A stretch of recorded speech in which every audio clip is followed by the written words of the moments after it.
మరో కొత్త నోటిఫికేషన్తో మీ ముందుకు ఎస్బీఐ నుండి ఒక నోటిఫికేషన్ అయితే విడుదలైందండి. జూనియర్ అసోసియేట్ అనే పోస్టులు అయితే ఖాళీగా ఉన్నాయి. మరి ఈ నోటిఫికేషన్ సంబంధించి మొత్తం ఎన్ని ఖాళీలు ఉన్నాయి, అప్లికేషన్స్ ఎప్పటి నుండి ప్రారంభమవుతుంది, ఎవరెవరు అర్హులు, ఏజ్ ఎంత ఉండాలి, ఫీజు ఎంత ఉంటుంది, ఎంపిక ఎలా జరుగుతుంది, దీనికి సంబంధించిన పూర్తి సమాచారాన్ని మనం వీడియోలో తెలుసుకుందాం. Hi hello welcome to T1 academy. నేను మీ ఆజాద్.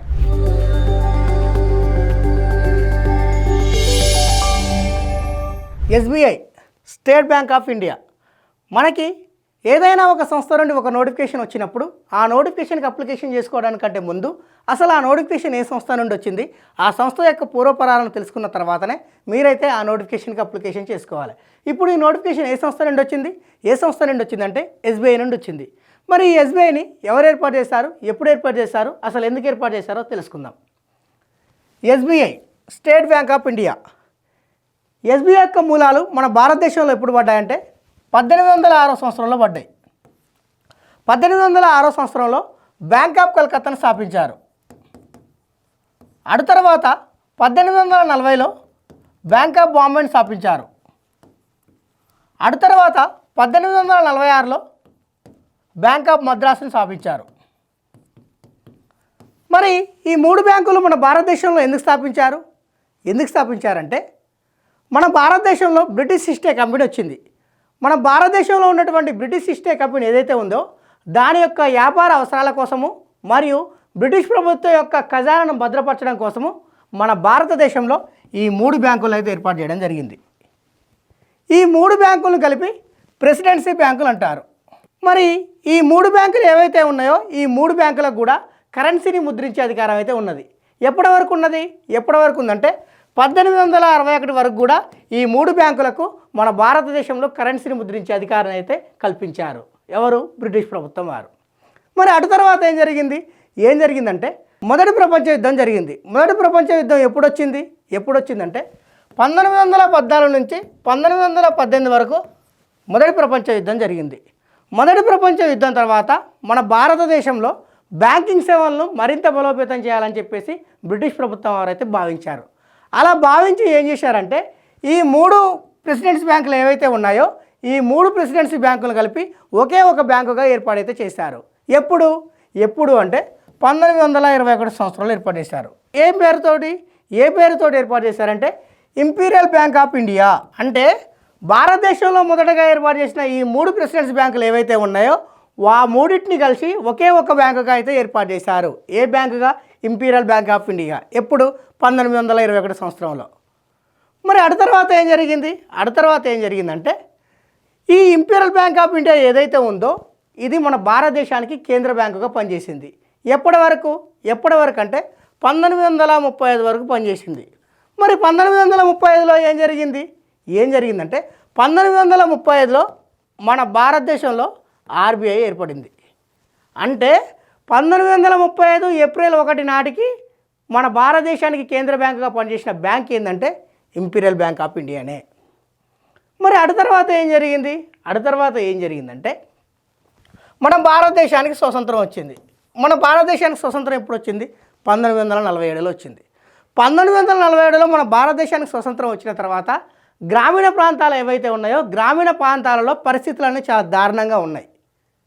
దారుణంగా అంటే ఏమున్నాయంటే గ్రామీణ ప్రాంతాల్లో ఎవరైతే రైతులు ఉన్నారో ఈ రైతులు తమ పెట్టుబడి కోసం అంటే తమ వ్యవసాయ పెట్టుబడి కోసం అప్పులను వ్యాపారస్తుల దగ్గర తీసుకునేటోళ్ళు. మరి అప్పటికి బ్యాంకులు లేవా అంటే బ్యాంకులు ఉన్నాయి, కాకపోతే ప్రైవేట్ బ్యాంకులు మాత్రమే ఉన్నాయి. ఈ ప్రైవేట్ బ్యాంకులు ఏం చేసినాయంటే నగరాల్లో ఎవరైతే ధనవంతులు ఉన్నారో వాళ్ళకి మాత్రమే అప్పులు ఇచ్చేది, గ్రామీణ ప్రాంతాల్లో ఉన్న రైతులకు మాత్రం అప్పులు ఇచ్చే బ్యాంకు అయితే లేదు. ఈ సమస్యను గుర్తించిన అప్పటి భారత ప్రభుత్వం ఏం చేసిందంటే ఒక కమిటీని నియమించింది. ఏంటి ఆ కమిటీ అంటే all India rural credit survey. All India rural credit survey అని ఒక కమిటీని అయితే ఏర్పాటు చేసింది. ఎప్పుడు? 1951 సంవత్సరంలో. మరి దీనికి నేతృత్వం వహించింది ఎవరు అంటే ఏడి గోర్వాలా.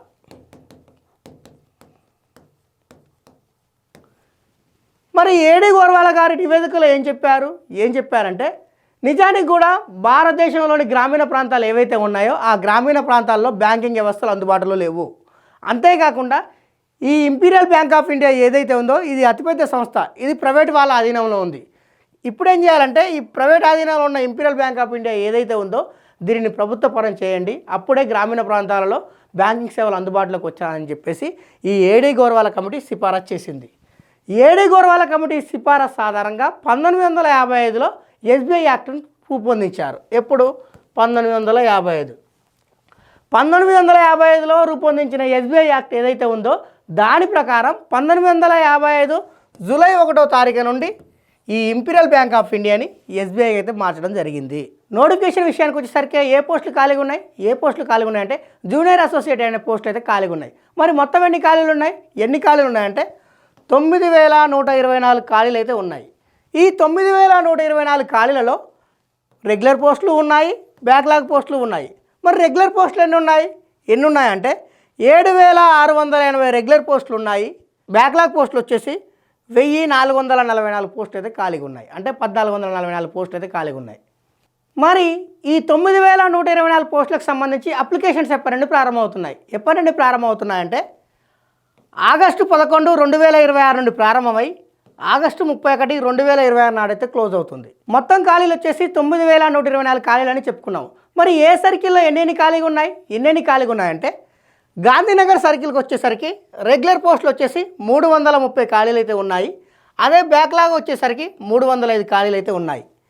అదే మన తెలుగు రాష్ట్రాలైన ఆంధ్రప్రదేశ్కి వచ్చేసరికి ఒక్క ఖాళీ కూడా లేదండి. ఇటు రెగ్యులర్లో లేదు మరియు బ్యాక్లాగ్లో కూడా లేదు. అదే మన హైదరాబాద్ సర్కిల్కి సంబంధించి మొత్తం ఖాళీలు ఎన్ని ఉన్నాయంటే 260 ఖాళీలు అయితే ఉన్నాయి. ఇవి రెగ్యులర్ పోస్టులు అండి. అదే బ్యాక్లాగ్ విషయానికి వచ్చేసరికి ఒక్క ఖాళీ కూడా లేదు. కేవలం రెగ్యులర్ పోస్టులు మాత్రమే తెలంగాణలో ఖాళీగా ఉన్నాయి. ఆంధ్రప్రదేశ్ విషయానికి వచ్చేసరికి ఇటు రెగ్యులర్ పోస్టులు లేవు, బ్యాక్లాగ్ పోస్టులు అయితే లేవండి. మరి ఆంధ్రప్రదేశ్ వాళ్ళు అప్లికేషన్ చేసుకోవచ్చా, చేసుకోకూడదా అంటే ఆంధ్రప్రదేశ్ వాళ్ళు కూడా అప్లికేషన్ అయితే చేసుకోవచ్చండి. మరి ఈ పోస్టులకు సంబంధించి అప్లికేషన్స్ ఎవరెవరు చేసుకోవచ్చు అంటే భారతీయ పౌరుడు ఎవరైనా కానీ ఈ పోస్టులకు అయితే అప్లికేషన్ చేసుకోవచ్చు. మరి ఈ పోస్టులకు అప్లికేషన్ చేసుకోవాలంటే ఏజ్ ఎంత ఉండాలి? ఏజ్ విషయానికి వచ్చేసరికి ఏప్రిల్ 1, 2026 నాటికి కనీసంగా 20 సంవత్సరాల నుండి గరిష్టంగా 22 సంవత్సరాల మధ్యలో ఎవరైతే ఉంటారో వాళ్ళందరూ కూడా ఈ పోస్ట్కి అయితే అప్లికేషన్ చేసుకోవచ్చు. మరి ఈ పోస్టుకు సంబంధించి ఏజ్ రిలాక్సేషన్ ఉంటుందా అంటే ఉంటుందండి. ఎంత ఉంటుందంటే ఓబీసీ వాళ్ళకు వచ్చేసేమో 3 సంవత్సరాలు, ఎస్సీ ఎస్టీ వాళ్ళకు వచ్చేసేమో 5 సంవత్సరాలు, ఫిజికల్లీ హ్యాండిక్యాప్డ్ జనరల్ వాళ్ళు కావచ్చు, ఈడబ్ల్యూఎస్ వాళ్ళు కావచ్చు వాళ్ళకైతేనేమో 10 సంవత్సరాలు, అదే ఫిజికల్లీ హ్యాండిక్యాప్డ్ ఓబీసీ వాళ్ళు అయితేనేమో 13 సంవత్సరాలు, అదే ఫిజికల్లీ హ్యాండిక్యాప్డ్ ఎస్సీ ఎస్టీ వాళ్ళు అయితేనేమో 15 సంవత్సరాలు, ఎక్స్ సర్వీస్ మ్యాన్లు అయితేనేమో సర్వీస్ పీరియడ్తో పాటు 3 సంవత్సరాల ఏజ్ రిలాక్సేషన్ అయితే ఉన్నది.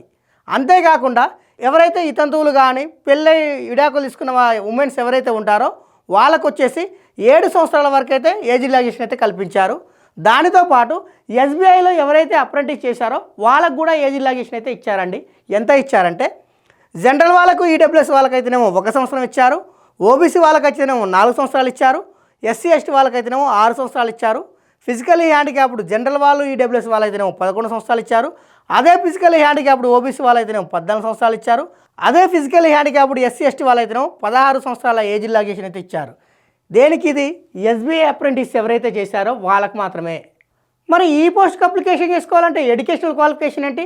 ఎడ్యుకేషనల్ క్వాలిఫికేషన్ విషయానికి వచ్చేసరికి ఎవరైతే ఈ జూనియర్ అసోసియేట్ అనే పోస్ట్కి అప్లికేషన్ చేసుకోవాలనుకుంటారో వాళ్ళు ఖచ్చితంగా ఏదైనా గుర్తింపు పొందిన యూనివర్సిటీ నుండి డిగ్రీని అయితే క్వాలిఫై కావాలి.